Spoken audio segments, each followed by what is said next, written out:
I'm author and athlete Brad Kearns. Welcome to the B.rad podcast, where we explore ways to pursue peak performance with passion throughout life. Visit bradkearns.com for great resources on healthy eating, exercise, and lifestyle. And here we go with the show. From that conversation, my takeaway was no vegetable oils, limiting that in my diet, or canola oil and all of that, using butter, avocado oil, coconut oil. That was my immediate takeaway. I really like to back up the conversation to say, look, if you just can eliminate processed foods, that's going to be your biggest win by far. You don't have to be lifting 50-pound weights or whatever, it's just getting out there, moving, on the daily if you can, I think, because that's what we were doing back in the day, right? Walking wherever we were going and lifting heavy things. Greetings, everyone, from vacation hotel room. And yes, Mia Moore is going to be brought into the show. It's been a long time since we've had you on. Welcome back, Mia Moore. Finally, you're welcome. Yes, that's right. We've been talking about doing some follow-up podcasts for a while. We're going to do one on relationship insights. But this one, the idea came from a ton of requests that we've received from people over the years where one person is super into the ancestral health scene and read our book and is attending our retreat. And then they'll come up and ask Mark or I, hey, can you give me some tips about getting my girlfriend into primal eating too? And Mark's favorite answer is, no. No, you can't. You can't do it. Because you sure couldn't do that with me. You couldn't get me to eat primal paleo. Because it's something with any type of diet, if you want to call it diet, the person needs to be ready to do it. It has to come from them. So when you've got, parents telling their teenage daughter that she needs to lose weight, for example, or a spouse, which is worse, telling their wife the same thing. I mean, usually saying, do you really want to eat that? It comes across going that sideways way. Around, what do you call it? Like an indirect little, not even facing it straight on, which would be a little tough to take, but at least the person's speaking straight on. Right. Instead, you're saying like, I'm so glad I stopped eating cupcakes, stuff like that. Right. Oh, let's go for a walk after eating that piece of cheesecake. And wink, wink. But anyway, I've always said, the person has to be ready, willing to do so, and able, because let's not forget, there's always that fine print. You need to check with your doctor first, right? And I think people tend to forget about that aspect. Although that could lead to another show where you yourself don't always agree or don't feel that the doctors are up to date or current with, how to eat healthy. What's healthy, what's not. I mean, that could be a different story, a different show altogether. No, we'll be hitting that in this show. Don't worry. Okay. Because you've described a really delicate tightrope that I personally have to walk because I'm total immersion into healthy living, diet, lifestyle, exercise, training, fitness. However, you're wasting your breath until someone is ready to receive the information. Not to mention change and actually do it, but just to even have a conversation. So when I try to dominate the chit chat at a gathering when people aren't even interested, that's a waste of breath. And then if you detect someone's interested or they have sincerely asking me a question about the latest book I'm working on, I will jump into that mode really quickly. But then you have to be careful from getting this big hammer and just hammering in your point of view is the only way and everyone else is wrong. And I think we're subjected to that now with social media, with easy dispensation of information, podcasts, YouTube, where it's getting overboard and it's getting to be a little bit off-putting that so many people are expert and voicing their opinion so strongly and shoving it down your throat. Right. Well, let's go back to like when I first learned about the paleo diet was that day when I met you on the Southwest airplane heading down to Burbank, and we were talking about what we do for a living or what have you. It's just pleasant chit chat that you do on the plane with the person sitting next to you. And you mentioned the paleo diet or primal, and I said, what's that? Because I hadn't heard of that. And you kind of started, you talk to me about it, send me some links, follow-up links, and I started slowly reading into it. And I took away a few things from it because I really wasn't willing to or ready to convert my whole, eating habit. But little things, I think that's how the best way to approach things, the little takeaways. From that conversation, my takeaway was no vegetable oils, limiting that in my diet, or canola oil and all of that, using butter, avocado oil, coconut oil. That was my immediate takeaway. I'd already been doing other things. I had a son who was working out and meal planning and, eating healthy. So we had already eliminated, all sodas from the household, and eating, just cleanly. You could, so to speak, vegetables, chicken, meat. But so that conversation was getting rid of all those, what do you call them? I'm not. The processed foods, I guess. The vegetable oils and all that industrial stuff. Seed oils, vegetable oils. That's a good takeaway because that is the number one thing, right. Especially if you have a quick interaction with somebody. If they can take away that, that's the number one change anyone can make in their diet, is to eliminate those. Right, and that's the first thing I did. Then later on, slowly, was sugar. Did I eliminate it in my diet? No, because I can't. I mean, I just love sugar. What can I say, right? But I can reduce the sugar intake in my diet easily. I mean, I had reduced it before by not having sodas. I drink a lot of iced tea, unsweetened, that type of thing. But if there's a cheesecake put in front of me, I'm going to probably eat it. Ice cream, why not?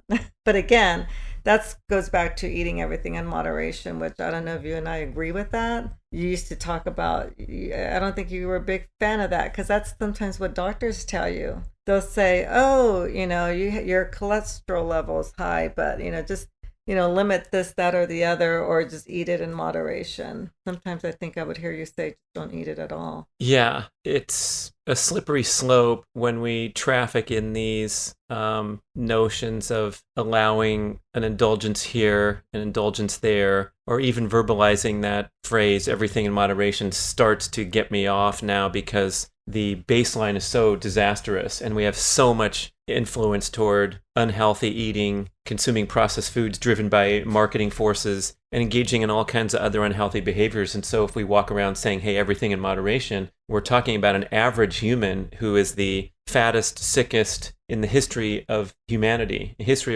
of recorded history. And so I believe that we need an extreme approach to healthy living just to counterbalance all of the disasters that are in our path everywhere we go, and every restaurant we sit down to, whether it's fast food, whether it's shopping at the grocery store, fine dining, medium chain dining. We're looking at an onslaught of health objection foods. And so if you don't educate yourself well and don't think about it constantly, you're going to drift pretty far down. And then if you start to use the everything in moderation playing card, then you're going to drift below the midway point, and we're going to be into the path of disease and demise. And we have the stats on type 2 diabetes growing at such an accelerated rate that it's going to overwhelm Western society in the decades ahead.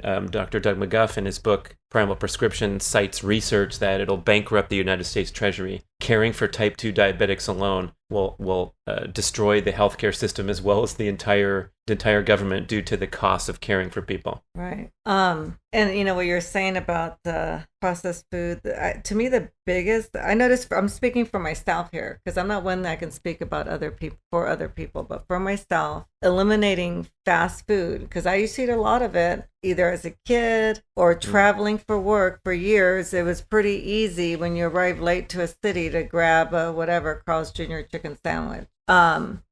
And then later in life, not eating as much as that because there's no need for that. I noticed a change. I mean, as far as, weight and all that, just by not eating fast food, whether it's salt, I don't know what it is. It just, or eating cleanly. Like I said, I have a friend or you had mentioned a friend who does the Scarsdale diet for years and would mention it to me. And I never did it because I just really wasn't ready, because it's very regimented as far as what you can eat for the first 2 weeks. Breakfast, lunch, and dinner. But one day I just thought, I'm just going to do it. I was ready to do it. And I know in 2 weeks, I mean, they say you can lose a pound a day. I lost, I think, 10 pounds in 2 weeks. Plus, I was also, kicking up my exercising, doing it daily rather than, a few times a week. And so in those 2 weeks, I'm not eating anything from, bought at didn't go out to a restaurant, just at home. Right, clean you stuck food. to it like glue. It was incredible, really, because I don't think too many people can make that type of commitment to eat exactly what's stated there. But the mere act of doing that was tremendous because you were locked in. Right. It was easy. I didn't have to think about it. I knew every morning was going to be half a grapefruit and a piece of, he calls it protein bread, but I just did wheat toast with low sugar or no sugar in it. I looked at the ingredients every morning. Didn't have to think about that. And usually I didn't eat breakfast. Remember, I would never eat breakfast. My first meal was always, noon or one sometimes. But for these 2 weeks, I did this, I followed it to the T. My lunch, you have a choice of things to eat, or you can have a cup of cottage cheese with some fruit, blueberries, blackberries, and 3 or 4 pecans. It was very limited, but so I would cut it in little pieces to get a crunch in every bite. But that's what I did. And my dinner was, you have to choose one day. He has chicken or fish, and then as many vegetables as you want, which I know that you're not into vegetables anymore, but so I would have my veggies. You could be doing worse than following this regimented diet that And kept it worked. you in complete regulation. And I think that was the biggest insight for me watching, was like anyone who takes a step away from unfettered access to indulgent foods is going to have a huge health awakening. Right. And I think that's where we get these people saying how great the whole food plant-based is because they have their kale smoothies and their salads and their lentil soup and they feel fantastic. And in comparison to stopping off at Carl's Jr. and having donuts in the morning and, just bombing yourself with processed foods for years and decades, it's going to feel great to make any change, even one that I would categorize as high risk, like a whole food plant-based. But the Scarsdale diet, for people who don't know, back in, I think it was the 70s, 78. It was a best-selling book, and it was the thing for a while. And here it is, dusted off with great success by a couple enthusiasts. Right. And the good thing about that, you only do it for 2 weeks. And then you're off it for 2 weeks. If you need to lose more weight, you do it for another 2 weeks. But I did it for 2 weeks, felt great. A month or two later, I may do it for a week or so if I feel I need a, kick in the pants or what have you. But it worked for me. And so part of what you and I have always talked about is, there's primal, paleo, carnivore diet. There's all these different diets around. And I think there's not one diet for everyone. Everyone has to find what works for them, which I've always told people. But anyway.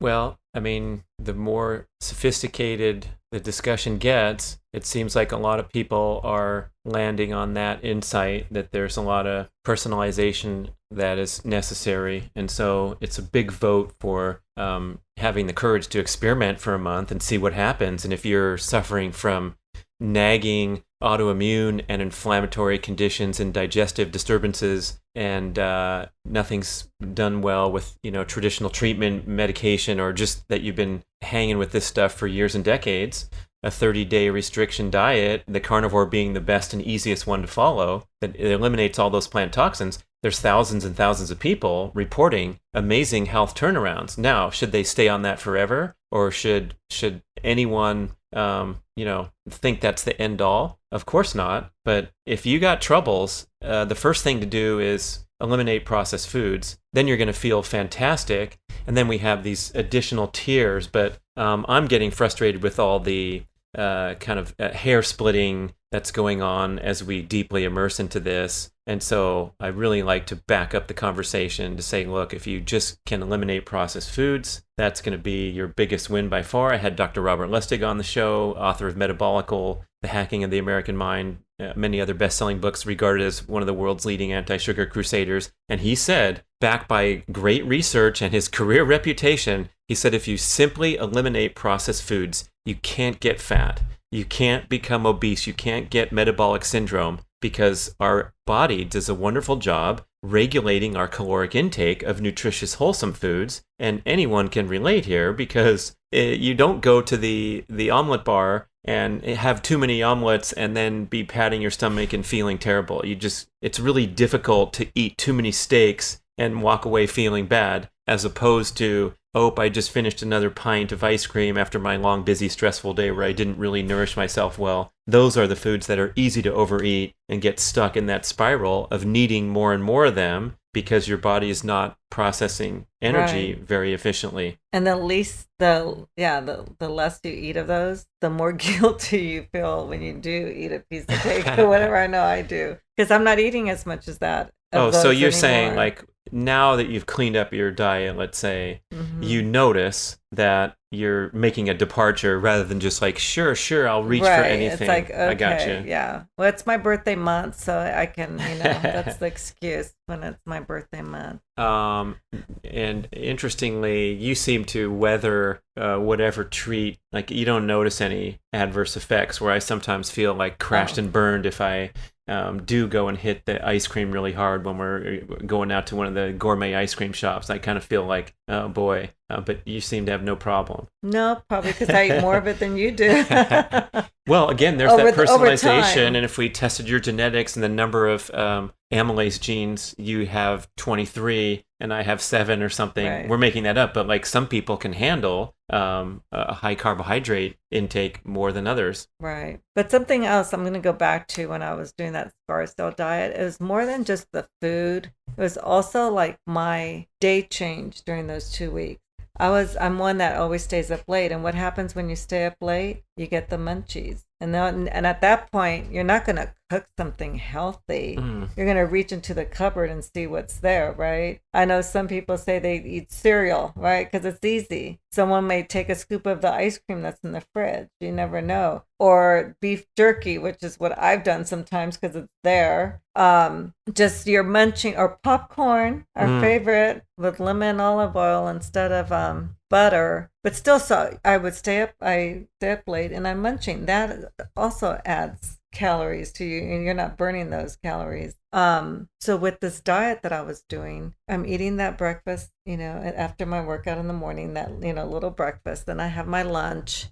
And then dinner was, because you're not eating a lot, so you're hungry earlier. So I was eating dinner at 5. Again, normally we eat dinner at 6 or 7, which is why I stay up late. So I was finding myself going to bed earlier during those 2 weeks and actually getting more sleep as well. So, and working out every day. So it's that whole cycle, my whole day changed. And I think that made a difference. And I think that makes a difference when we kind of go the other direction, because we're staying up late, we're eating junk food late, we're not working out as much, or whatever it is.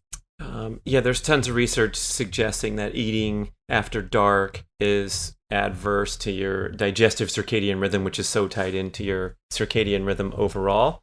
I'm not sure I'm highly sensitive to that one. Like I don't have any problem eating a meal after dark, or even closer to bed than is recommended. Right. That's you. Right. With me, I found that it does make a difference. I mean, everyone's different. If you're getting up past your bedtime, you're going to kick into sort of an alternative energy source, which is cortisol, the stress hormone that's supposed to be dropping as you make the environment dark and you wind things down, close down your screens, all those things. But if you spike cortisol by staying up late, by getting the stimulation from a screen and from artificial light, that's going to prompt sugar cravings and quick energy, because we're not, tapping into our natural energy sources, which are governed by exposure to sunlight and those wonderful hormone balances that occur first thing in the morning. We're supposed to wind everything down. So it's sort of like an override. So you're jumping into, you're pulling over into the gas station to get another fuel source for the last hour. And yeah, that's a good point you make, that it's available and easy. And also, but that's because it's in your pantry. I guess if it wasn't purchased in my household, I wouldn't have it. Yeah, I'm not sure about the research on this, but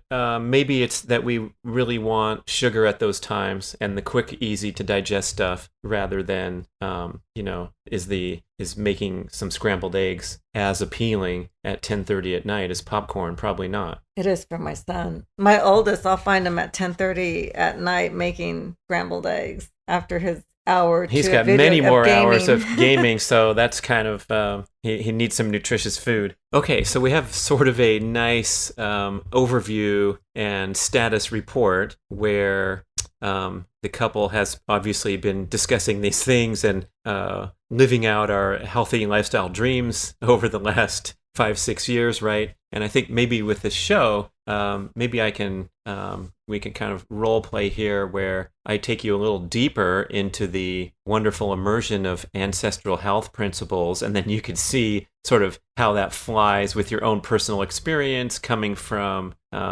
your background of having an interest in healthy living, healthy eating, but now having to, especially as you alluded to a couple times earlier in the show, you're having to embrace this radical new information that I walked through the door with one day where you said, yeah, now I guess you're not so into vegetables, all that kind of fun stuff. Right. Yeah. Okay.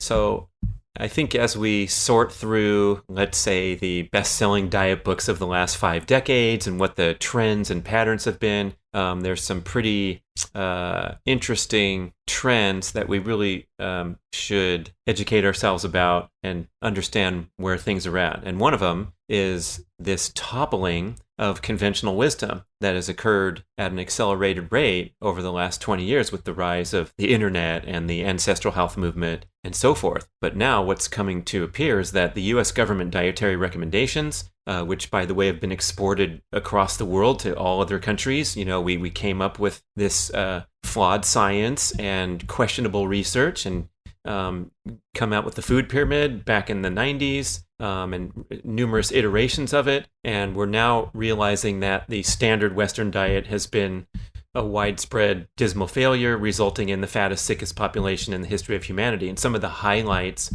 there have been the introduction of processed foods and the heavy promotion of these processed foods as actually healthy and superior to some of the centerpiece foods of human evolution. And amazingly, a lot of this information holds strong today, even as the research and the groundswell of information and success stories and failure stories have come about. But you still will go to the doctor and they'll say, hey, you should cut back on your eggs because your LDL cholesterol, quote unquote, bad cholesterol, is looking a little high. And some of these notions are about 40 or 50 years flawed and dated from what the news was back in the 60s and 70s. I mean, like, who made cereal the thing to eat in the mornings? I mean, to me, that's like the grossest thing. Cereal. Oh boy, you look at the ingredients. You just set me up for a good one there, because Kellogg was this evangelical health freak, and he invented cereal as a way of quelling the desire to masturbate in young youth that he wanted to indoctrinate into his religious values. And that is no joke. That's why cereal was invented, because he knew that stuffing the human with this processed food would diminish libido. So that's kind of a funny start to the cereal lifestyle. But what we have today are these multinational giant companies spending billions of advertising dollars, starting when we were little kids watching cartoons in the morning. And Dr. Lustig talked about this a little, where the tobacco companies started to see the writing on the wall in the 60s when they were getting shut down because people were dying. And so they started gobbling up food companies and using the same advertising strategies to create lifelong consumers of the processed food, the high profit, nutrient deficient processed food. And now we have companies like RJR Nabisco. RJR is RJ Reynolds, one of the great tobacco companies, the giants, where they merged and bought up all the brands. Philip Morris Kraft. I remember I audited them back in the day. They're Philip Morris, right? Yeah. So we got wise to cigarettes. It's been great to see in our lifetimes the decline in smoking. I remember being a little kid and I, for some reason, just hated smoking and hated cigarette smoke. And now it's great to live in a world where it's largely diminished and is now getting exported to the third world countries that aren't as sophisticated as to the health risks. But here we are still succumbing to a massive onslaught of advertising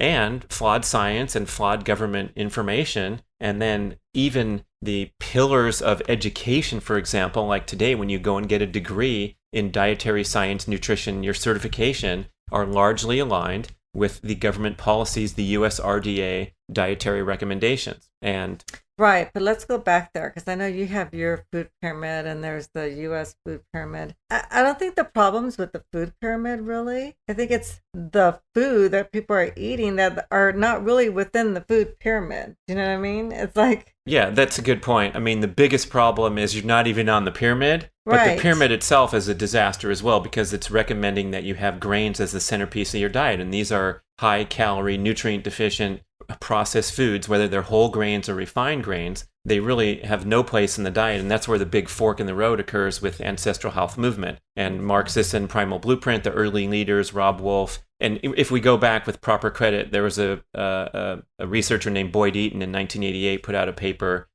showing the dietary practices of hunter-gatherer ancestors. And Weston A. Price did it back 100 years ago. He traveled around the world studying indigenous populations and saw that they consumed things like organ meats, and they didn't have, of course, any processed foods 100 years ago. And they were super healthy compared to civilized humans that were eating flour and sugar and making bread and living in modern times. So this ancestral health movement then really took off in the early 2000s, and the big takeaway, to make a short story, was that we eliminated the foods that occurred after civilization. So we're talking about a Paleolithic eating experience, and the familiar list of foods that humans evolved for 2.5 million years were meat, fish, fowl, eggs, vegetables, fruits, nuts, and seeds. And by the way, they also ate a lot of insects. And largely, noticeably missing from that list were the grains that were the centerpiece of the advent of civilization. That's why we were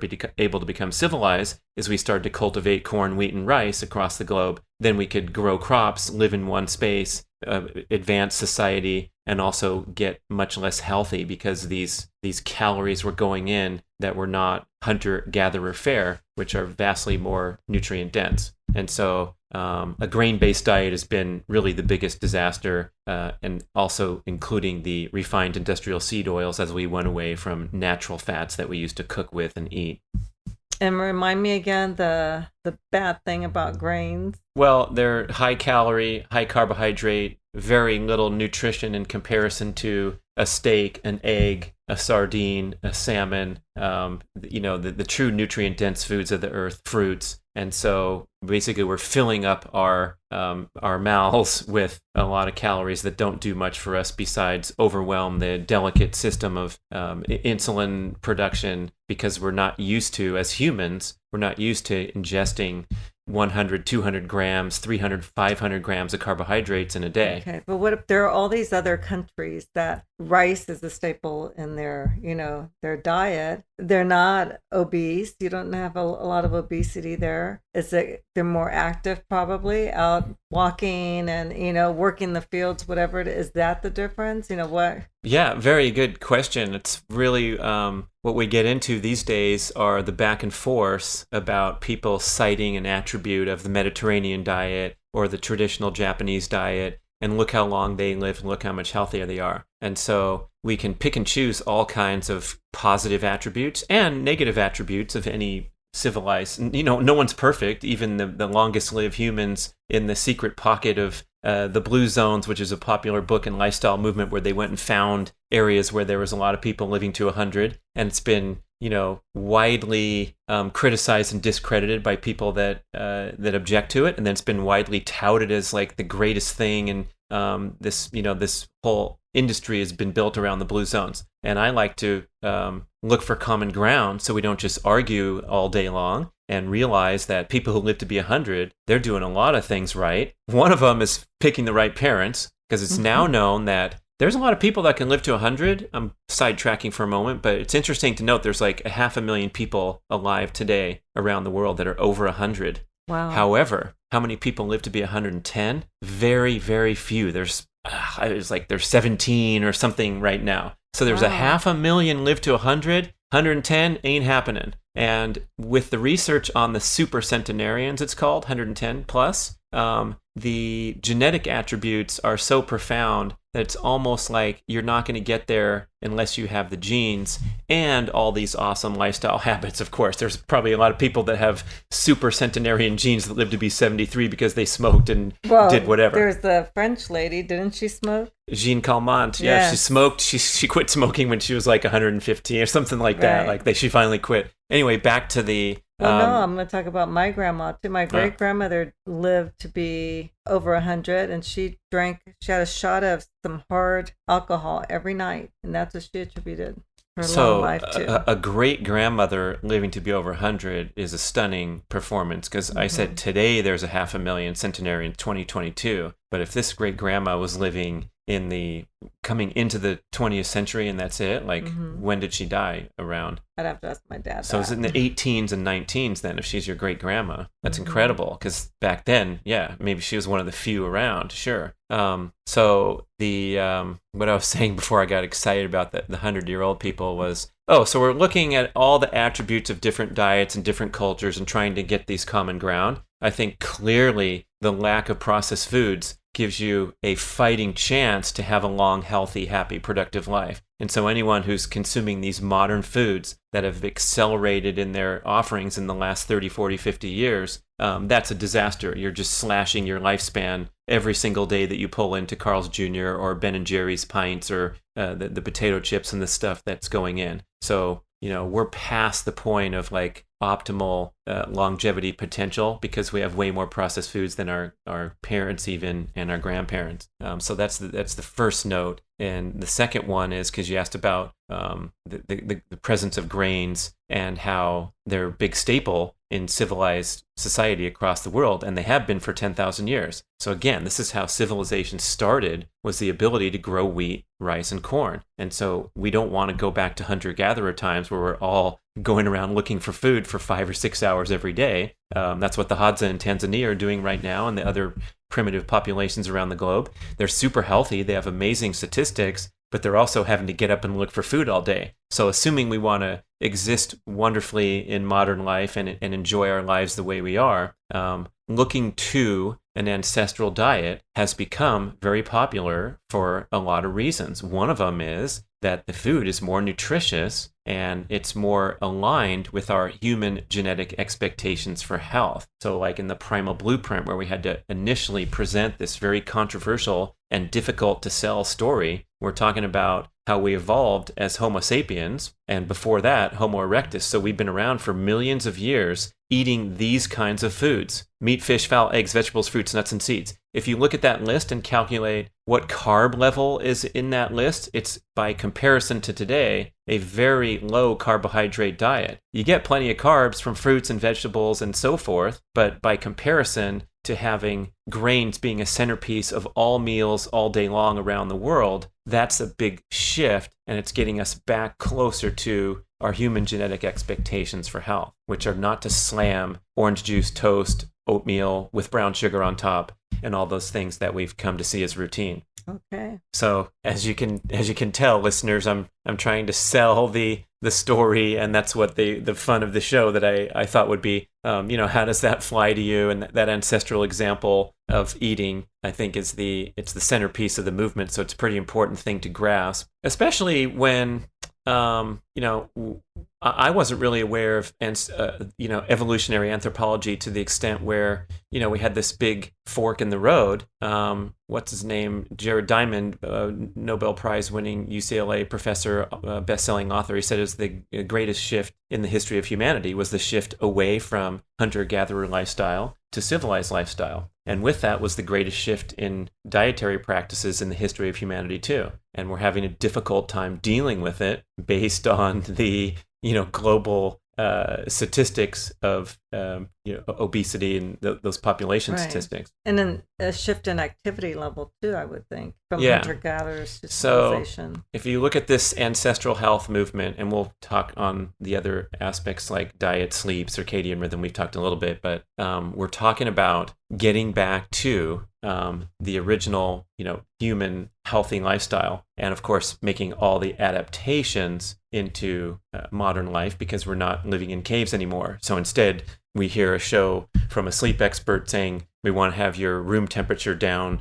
between 60 and 68 Fahrenheit because we're meant to sleep in a cool environment. That's how the body gets to sleep and stays asleep. So all these cool little tips and tricks to become more ancestral. Hey, jump in the cold water. I have a chest freezer in our yard. Or I jump in the lake. I'm the only person in the lake in the winter. That's also an ode to how our ancestors dealt with a lot of temperature stress and became strong and resilient accordingly by dealing with long, dark, cold winters and learning how to burn body fat more efficiently. So that's what we're doing with these adaptations and little tricks. A lot of people call them biohacking and so forth. Like the mattresses. Right, the temperature-controlled 8-sleep mattress, which we're excitedly getting started on. But on the important point of diet, it's pretty difficult to dispute that if you go looking for the natural foods of the earth in the plant kingdom and the animal kingdom, you are going to be on a healthy path. Because we've made it this far, 2.5 million years, consuming a lot of animals and a lot of different plants as well.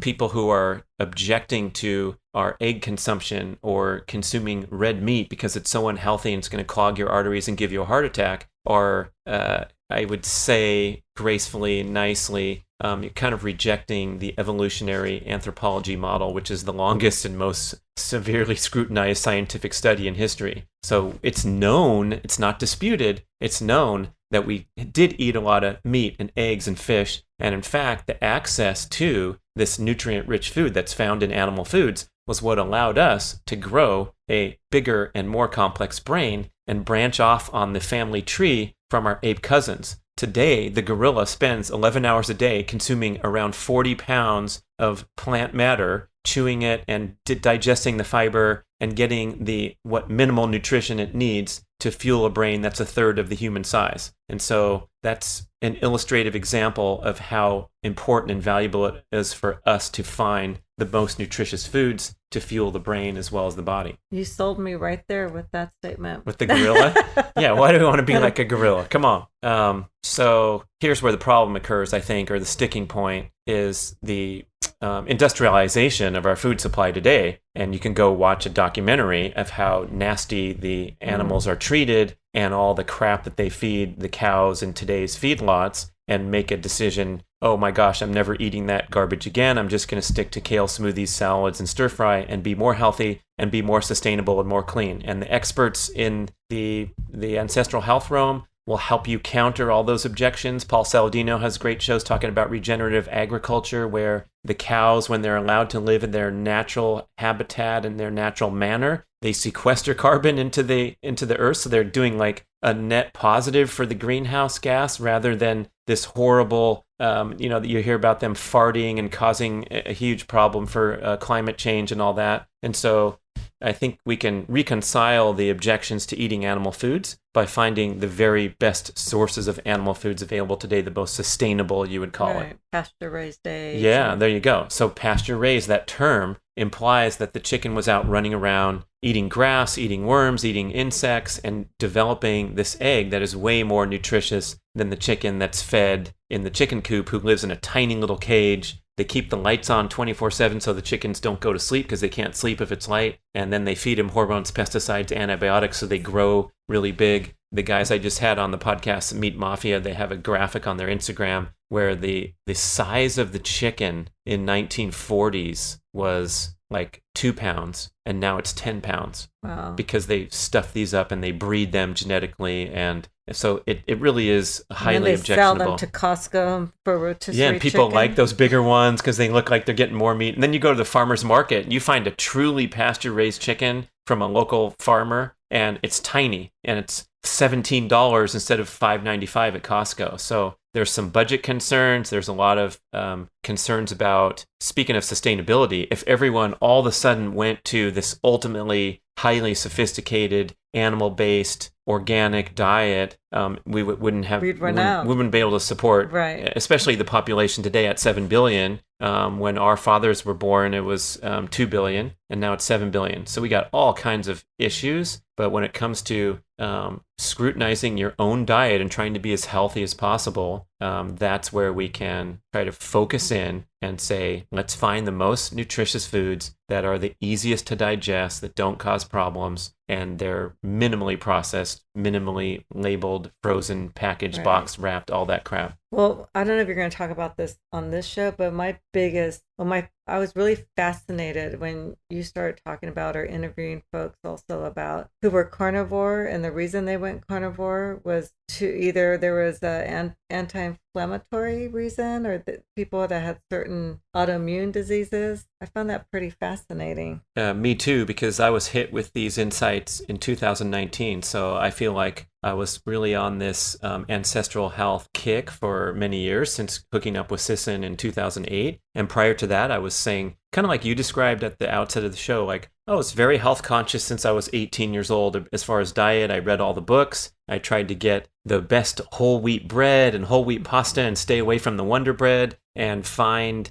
the peanut butter that didn't have the processed oils in there. But I was eating what would probably be called a high carbohydrate grain-based diet. Had my giant bowl of cereal in the morning, but guess what cereal was in there? It was the best natural granolas with no additives and the whole cooked oatmeal rather than the instant, bunch of fresh fruit on top, and all that sort of thing. And so switching over to eliminating all grains and kind of going into quote unquote the low carb category just by default, that was a huge transformation. And then when Dr. Paul Saladino came out and Dr. Sean Baker came out promoting this meat-based diet or this carnivore diet, that was an eye-opener to hear about the potential concerns with the natural plant toxins that are contained in all plants, especially and most concentrated in the categories that we celebrate as the most nutritious. So the leafy greens, the cruciferous vegetables, this is where you can find higher levels of the natural poisons that your body can potentially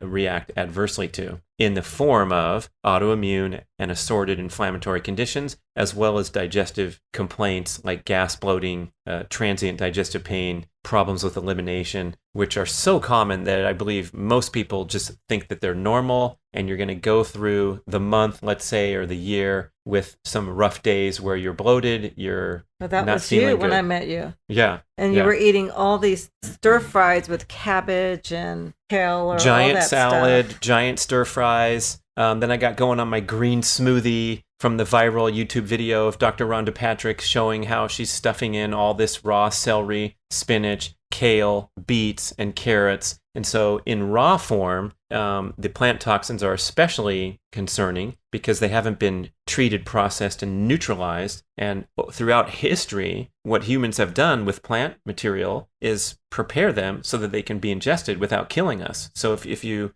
think about olives or cashews or things like that, if you eat that raw, you'll die. It's very poisonous, right? So we have to soak, sprout, ferment, or cook many plant foods in order to render them not only more pleasant, but non-poisonous. And so we're on this spectrum now where if you're having a raw kale smoothie, you are indeed getting high levels of certain antioxidant compounds and the things that are touted, but you're also getting high levels of these poisons, which can cause autoimmune, inflammatory, and digestive problems. How do you know? Well, you can assess for symptoms, or you can do that elimination where if you cut out, and the idea would be to cut out all plant foods for 30 days and see how you perform.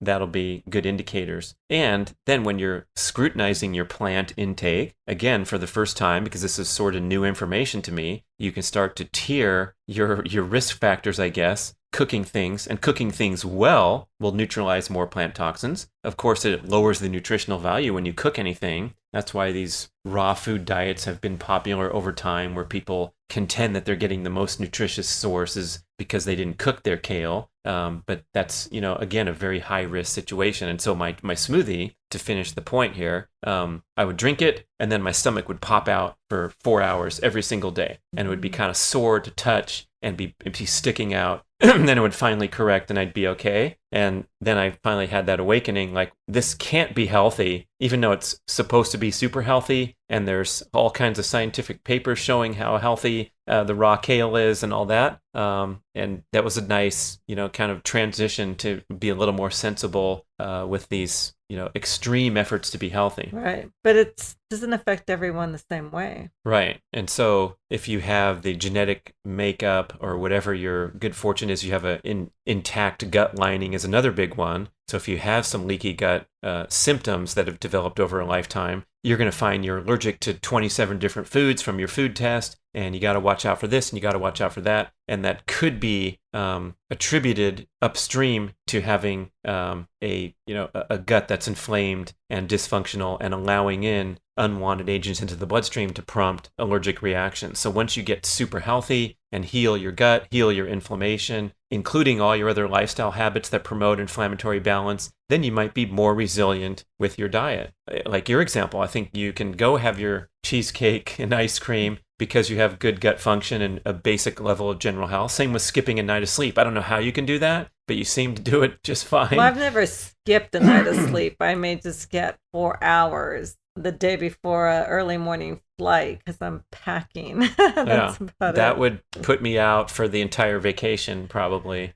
So again, having that baseline health foundation will help you navigate whatever's coming down your pipe with your diet. And with this rise of the animal-based movement, a lot of people are seeing good benefits from toning down that intake of the plant superstar foods, or preparing them properly, or picking and choosing the stuff that's more agreeable to them. Now, the other part, which is interesting to me, I wouldn't say I was a huge sufferer. I did notice from those smoothies, because that was an extreme dose of natural toxins. And then, my bloating and digestive problems coming when I was making those massive red cabbage stir fries. It wasn't great, but I wasn't in the hospital is what I'm saying. No, you weren't in the hospital, but you were standing upside down on your head in the evenings just to kind of help your... Yeah, it was no joke. The other part that was really, an eye-opener to me was that, in fact, if you were to look at the nutrient quality of these wonderful plant foods that we've been convinced our whole life should be the centerpiece of the diet, what's healthier than a kale smoothie in the morning, a salad for lunch, spinach, and stir fry for full dinner. Of iron. How's that? Right. All those great attributes that we've been convinced forever. In fact, the true nutrient superstars of the planet are from the animal kingdom, not the plant kingdom. And again, that's pretty disputable now. I could get a guest on here that would say, well, no, there's nothing like a kale for the sulforaphane in broccoli is off the charts, and so forth and all that. But objectively speaking, if you were to get a micronutrient analysis of various foods and you put a 4-ounce slice of liver up there with a stalk of broccoli, or a kale smoothie, or a giant salad with all kinds of whatever colorful plants and nutrients on there, there's no comparison. The liver blows away any plant food, as well as the other pasture-raised eggs, the grass-fed beef, the oily cold water fish. That's where humans have obtained the majority of their nutrition for 2.5 million years. It's not from the kale smoothies. And so the people that have difficult time embracing that, a lot of this has been a wonderful marketing push, especially in recent years, for the plant-based community being more sustainable, more nutritious, and staying away from all those killers like red meat and eggs that are clogging your arteries.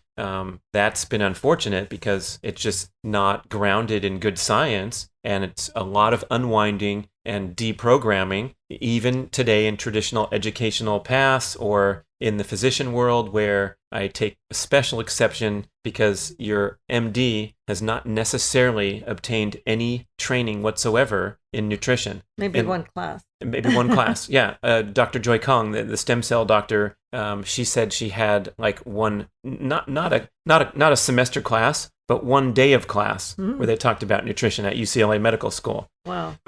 So that's not to criticize anything about the medical community, because they're there to to treat and care for disease and illness. And we need those people when my appendix needs to come out. I'm super happy to go see the surgeon and all the other reasons that we go see the doctor. They're not there to be health and wellness nutrition counselors. But the problem occurs is when they ascend to that role somehow and believe themselves to be the authority on all matters of healthy living and dispense dietary advice that's backed by U.S. government dogma that we've had for decades, where we want you to cut back on your eggs because your cholesterol is too high. And we can break that down at every level where, for example, the Framingham study, the longest and largest study, it's called epidemiological study, like your daughter's course of master's study, but that means a study of lifestyle on health conditions.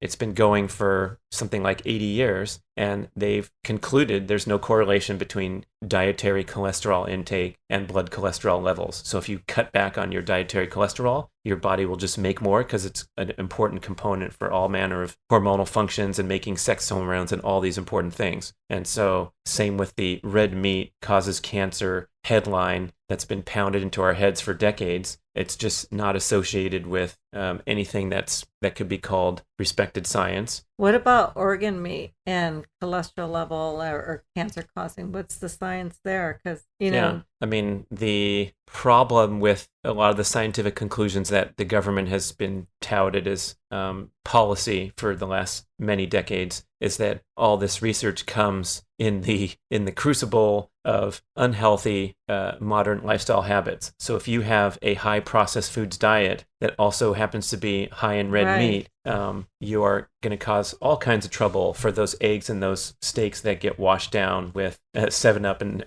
ice cream and so forth. So if you have this inflammatory diet that's high carbohydrate, high in the refined industrial seed oils, you're going to develop these conditions like metabolic syndrome, and then have a much more likelihood of accumulating plaque on your arteries and having a heart attack. And in fact, cholesterol is part of that story. But as some people like to use this analogy, you hear it a lot, like there's firefighters at the fire, but it doesn't mean the firefighters started the fire. So there's cholesterol involved in your heart attack, the same stuff that came in the egg, but to make those associations that it was that high egg intake that caused too much cholesterol in your body to start collecting in your arteries is 50 years old flawed science. Okay. Going back to... So the organ meats you asked about too. Yeah, organ meat. So is that high? Are they high cholesterol? Yeah, I sure. grew up eating organ meat. Tripe and buche and so traditional Latin American cuisine. Grew up eating liver. And traditional cuisine for anywhere around the planet has all these amazing, fantastic attributes that have been shoved aside only in the last 30, 40, 50 years. There's a great book called Fast Food Nation by Eric Schlosser, written in like 1998, and he talks about how the rise of fast food culture destroyed the fabric of American society, which was the family home-cooked meal of preparing and eating nutritious foods together. And now instead, people could do more work, make more money, get food more conveniently, and show the love to their family by going through the drive-thru and handing them some hot fries, rather than everyone having to slave over peeling the potatoes at home and doing all these things that represented a lot of family togetherness. No, they're showing their love for their family because they're busy taking their kids to soccer practice, whatever it is, sporting events after work, because now both mother and father have to work, right, to survive in this world and buy a house. And they also want to make sure their kids do all these other activities, so you're kind of stuck. I'm just saying, Yeah. Oh, you're observing the change of culture and the progress, quote unquote, progress of society, where the kids are better at soccer today than they were 50 years ago, I'm sure, because of all the coaching and the videoing, and the standard of living is higher. Perhaps you could say we're taking whatever it is, living in bigger houses, taking better vacations, the classic American dream story, but we've discarded some amazing culinary traditions that served our ancestors all the way up to your mother's time and so forth. And so this bringing back the traditional cuisine, that should be highly embraceable by almost anyone who has a memory or a grandmother hanging around that can, reference back. My mom talks about how liver and onions was her favorite thing growing up as a kid, but we were never served that because we had more McDonald's available. And so kind of taking a few backward steps from this massive accelerated progress of modern times and returning to some of these ancestral traditions, like taking a walk and walking more in general rather than driving everywhere, and toning down that obsessive consumption of screen entertainment in favor of, let's say, playing card games or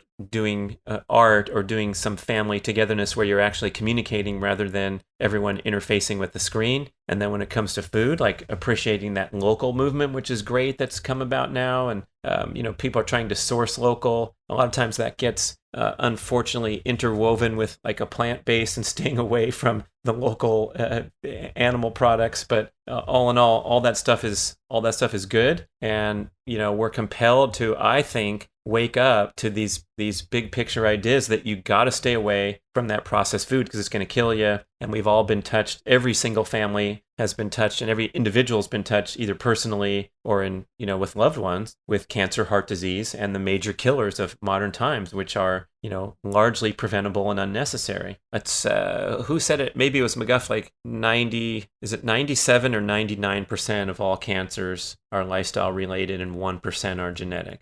Some people, some young people are born with a cancer, and they're in children's hospital from ages of 0 or at age 4 or whatever, and then the other 99 are the stuff we put in our face the rest of our decades. Interesting. Okay, maybe we should try to summarize the bouncing around of the important points. So I think we talked about the first step, the first gateway for anybody, whatever level of enthusiasm they have, is to eliminate the processed foods. Right. And then, arguably, but a very strong argument, to hearken that ancestral tradition and understand the example of evolutionary anthropology where we ate a certain way for 2.5 million years. And now we're trying to be convinced otherwise by looking at a food pyramid that was put out by what has now been exposed as disastrously flawed and manipulated science and propaganda from food lobbyists and so forth, putting that bottom base of the pyramid and showing things like, non-fat milk and all kinds of stuff like that. So if we can kind of back up a bit and look to our ancestral example and stick to those foods that come from the earth that are minimally processed and sustainably sourced now, we talked about that too. So if you are going to go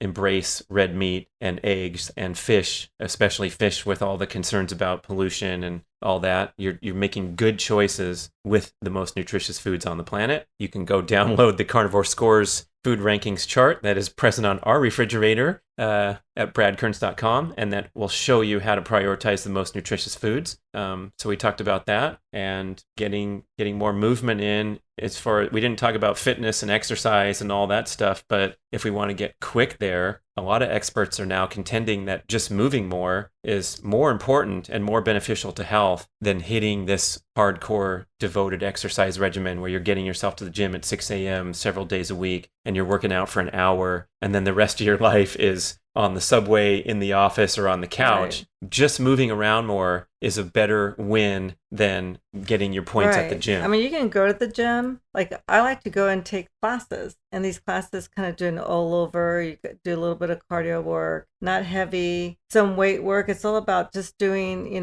some, what do you guys call it? Weight resistance. Sure. Yeah. Movements and stuff, but you don't have to be lifting 50-pound weights or whatever, it's just getting out there, moving, on the daily, if you can, I think, because that's what we were doing back in the day, right? Walking wherever we were going and lifting heavy things. What is it that you guys say all the time? Well, you made a good point there, because there is a danger of getting too extreme with our fitness pursuits today. That's a small amount of the population, but it's definitely out there where people are pushing too hard, thinking that the path to fitness is struggling and suffering. So if you can work within yourself and just go and lift some things, and they're not that heavy or whatever you prefer to do. Go for a long walk, but at a brisk pace. Right. I find myself after an hour of walking briskly, hey, I feel like I had a good workout. Mm-hmm. Yeah. That's all you need to do.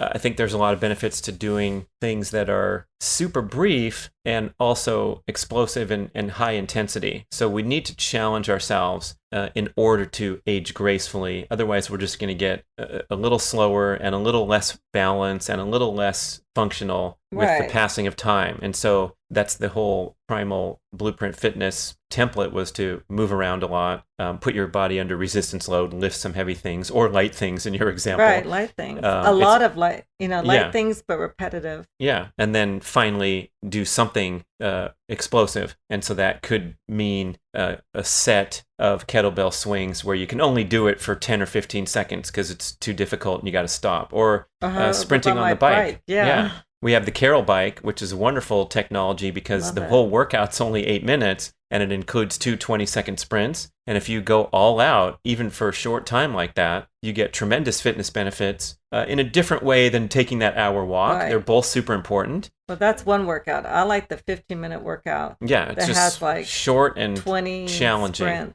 Yeah, that's the main point.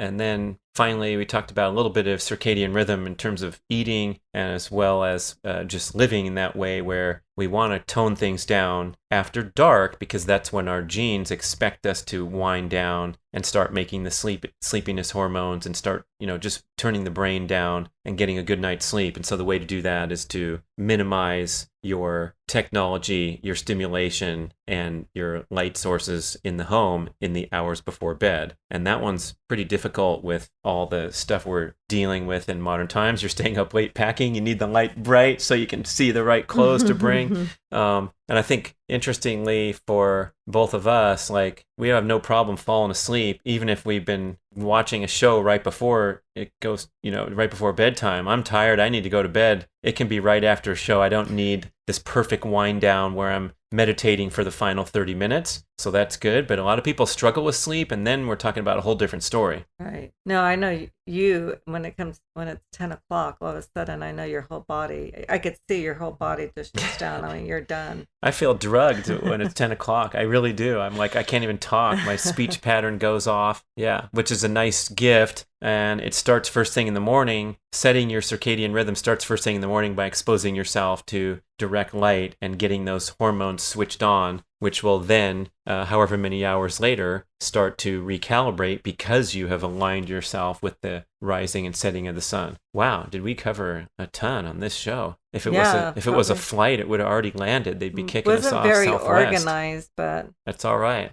That's why we have Mia Moore on the show. Go with the flow. Thanks for listening, everybody. Send us some comments, maybe some follow-up questions. All right. Well, thanks for having me on your show.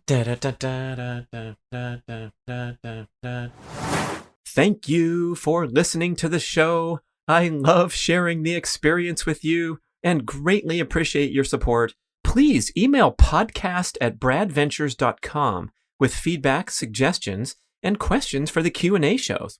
Subscribe to our email list at bradkearns.com for a weekly blast about the published episodes and a wonderful bi-monthly newsletter edition with informative articles and practical tips for all aspects of healthy living. You can also download several awesome free ebooks when you subscribe to the email list.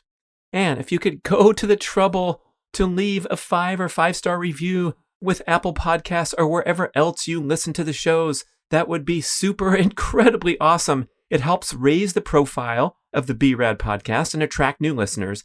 And did you know that you can share a show with a friend or loved one by just hitting a few buttons in your player and firing off a text message? My awesome podcast player called Overcast allows you to actually record a soundbite excerpt from the episode you're listening to and fire it off with a quick text message. Thank you so much for spreading the word. And remember, be rad.